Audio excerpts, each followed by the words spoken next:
Welcome to மது சமையல். இன்னைக்கு ரொம்ப டேஸ்டியான ஒரு கப்பக்கிழங்கு வறுவல் எப்படி பண்ணலான்னு பார்க்கலாம். எப்படி வேக வச்சு எப்படி வறுவல் பண்ணுறதுன்னு பார்க்கலாம். இது வந்து ரொம்ப யம்மியாக இருக்கும். இது நீங்கள் மழை காலத்தில் செஞ்சு சாப்பிட்டிங்கன்னா சூப்பராக இருக்கும். இப்போ அந்த கப்பக்கிழங்கு வந்து ஒரு மணி நேரம் இந்த மாதிரி தண்ணியில் வந்து நீங்கள் ஊற போட்டுருங்க செய்யறதுக்கு முன்னால். இப்போது 1 மணி நேரம் கழித்து இந்த மரவள்ளி கிழங்கை நம்ம நல்லா கழுவிக்கலாம், மண்ணெல்லாம் போக.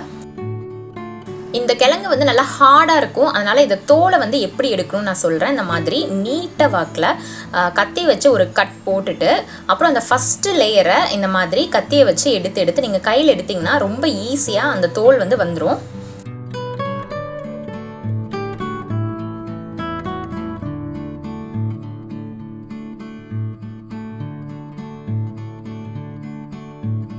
அவ்வளோதான், நம்ம தோல் எல்லாத்தையும் எடுத்துட்டோம். வராத தோல்லாம் நீங்கள் இந்த மாதிரி நைஃபை வச்சு அப்படியே நீங்கள் கட் பண்ணிக்கலாம். அந்த மாதிரி ஃபஸ்ட் லேயர் எடுக்கிறது கஷ்டமாக இருந்துச்சுன்னா நீங்கள் கத்தியை வச்சு அந்த ஃபஸ்ட் லேயரை நீங்கள் இந்த மாதிரி கூட வெட்டி எடுத்துக்கலாம், சீவிக்கலாம்.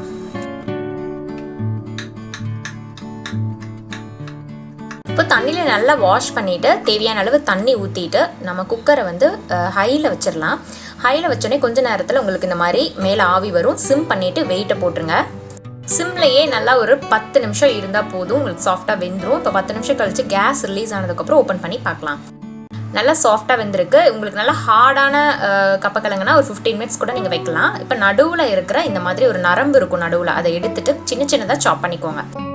வெந்த இந்த கப்பக்கிழங்கு இல்லை மரவள்ளி கிழங்கு இதை வந்து நீங்கள் அப்படியே சாப்பிட்டாலும் ரொம்ப நல்லாயிருக்கும். இதை வந்து வறுவல் மாதிரி நம்ம செஞ்சு சாப்பிடலாம். இப்போ ஒரு பேனில் 2 டேபிள் ஸ்பூன் அளவுக்கு எண்ணெய் ஊற்றிட்டேன்.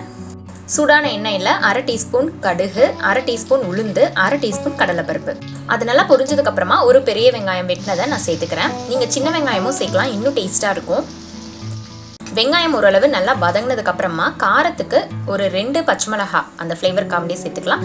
ஒரு கொத்து கருவேப்பிலை. இப்போ இஞ்சி பூண்டு விழுது வந்து பார்த்தீங்கன்னா 1 டேபிள் ஸ்பூன் அளவுக்கு சேர்த்துக்கிறேன். இஞ்சி கொஞ்சமும் பூண்டு ஒரு 4-5 அப்படியே இடித்து அப்படியே சேர்த்துக்கிறேன். இப்போ 1/2 டீஸ்பூன் மஞ்சத்தூள் சேர்த்து நல்லா வதக்கிக்கிறேன். இப்போ தேவையான அளவு உப்பு, வெங்காயத்துக்கு தேவையான அளவு உப்பு சேர்த்தாச்சு.